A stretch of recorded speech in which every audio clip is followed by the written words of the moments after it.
Let's roll. Back in the day, as online co-op focused titles were finding their footing, Payday the Heist established a niche. Payday 2 further refined it, creating the definitive heist shooter supported to this day. When Payday 3 was announced in 2016, an eventual evolution felt like a given. Where would Overkill Software and Starbreeze Studios take the shooter many knew and loved, from the no-detection stealth experts to the chaotic revelers? As it turns out, to familiar territory, and then several steps back. Payday 3 makes several welcome refinements to the series in its gunplay and movement while improving the visuals. However, it also goes backwards in almost every other way. From the always-online machinations and matchmaking to progression and overall lack of content. Instead of a big step forward, it feels more like a flawed foundation, not unlike Payday 2 at launch, but without half the novelty. The story, as it were, sees the gang back together after their escapades in Washington, D.C. Some new force has emerged, wiped out all their money, and they need to take revenge. But also money, you get the drift.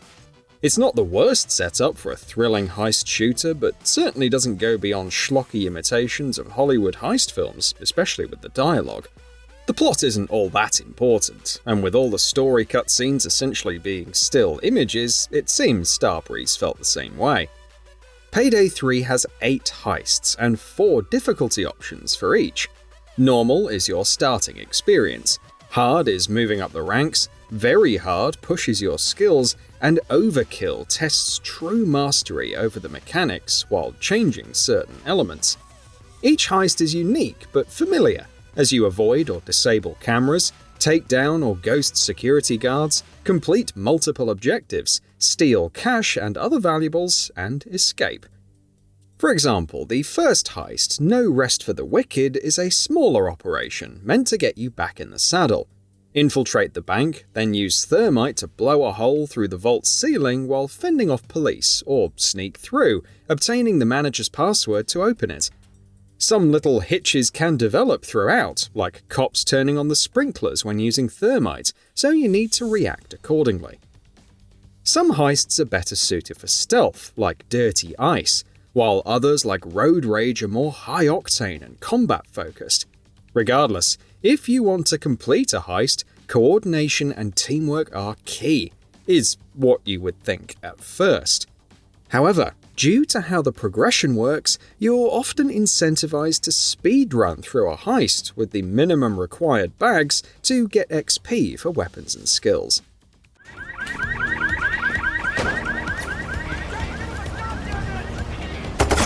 I got the snipe!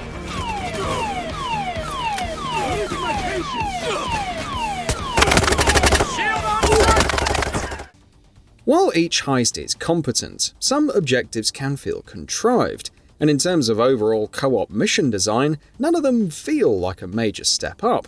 Don't get me wrong, they can be fun, but there's nothing revolutionary. Some will be fine with that, while others, like me, will be left wanting more. Nevertheless, the gunplay feels pretty good, with the right dose of aim assist and heft. It's neither clunky nor exaggerated, keeping things grounded, even as bodies ragdoll and go flying. There is a weightiness and tension to your actions, as you disable die packs on money stacks, chuck money bags into the getaway vehicle, or desperately reload while fighting off waves of police. Unfortunately, if you play solo, not offline because there is no offline option, crew member AI leaves much to be desired. They either follow your lead or meander around, sometimes shooting enemies and other times standing in place while being shot at by snipers.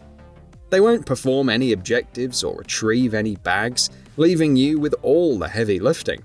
It just makes the heists longer and more tedious without any additional rewards. They're also eerily quiet sometimes, further reinforcing how foolish it is to play solo. But this is a co-op focused game, you say, and I agree.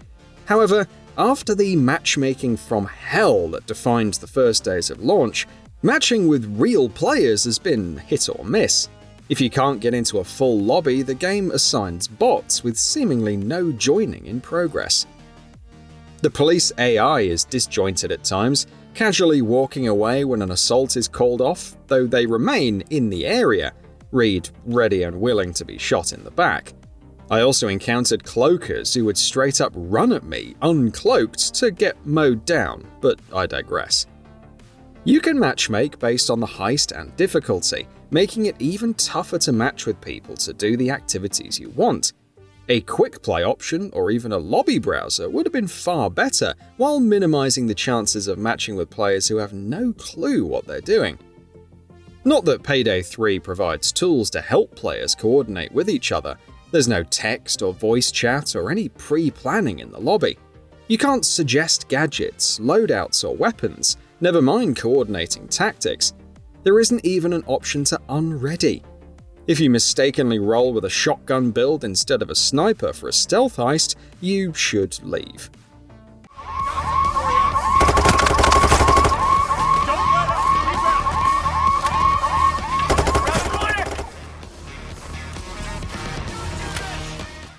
What happened to the pre-planning mechanic from Payday 2? Was it just too difficult to implement? Even more baffling is the lack of any option to stay together as a group after a heist. If you finally found some competent teammates through luck of the draw, add them to your friends list or say goodbye until matchmaking deems you worthy to meet again. And no, there's no looking for group features either. Payday 3 does make some interesting advancements in its skills though. You have more freedom in picking and choosing skills from different lines, and master nodes let you benefit from a skill line even without taking the starter skill. Research is necessary, and skill XP is required for unlocking each one. I didn't spend too much time messing with the skills because there weren't many available due to the Lackluster Skill Xp. Nevertheless, the available options felt fine, nothing spectacular or insane, just fine. Infamy leveling is anything but fine, however. Playing through heists doesn't give infamy points for your levels, you must complete challenges instead. These challenges range from completing a heist a set number of times on specific difficulties, killing enemies with specific weapons, and so on. So if you're not progressing your challenges, then no progress is being made on your infamy levels. Given how weapons, skill points, and cosmetics are locked behind higher infamy levels, it feels like an annoying grind than meaningful progression, not to mention rendering any manner of skill completely pointless.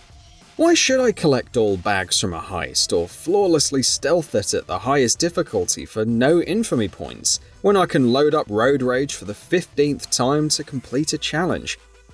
For a game so focused on its challenges, there's no way to pin those in progress or search for specifics.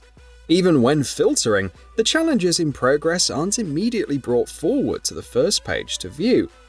Not like this is the only UI flaw, with annoyingly empty spaces in menus, no distinction between primary and secondary weapons when purchasing them, and weapon stats represented as bars instead of tangible numbers. The construction site. This baby is tough, but there's a weakness in the underbelly. You need to stay close to the truck, or I'll lose connection and the truck will stop. While I enjoyed Payday 3's overall gunplay and abject freedom, too many baffling omissions and design decisions get in the way. The fact that matchmaking issues, because even solo play relies on matchmaking for some reason, can effectively render the game unplayable is just unacceptable. Starbreeze will improve on its foundation in the coming months and years, hopefully, but for now, Payday 3 is a major step back for the series and has a long way to go. And with that, we've reached the end of this video. Have anything to say? Let us know in the comments below.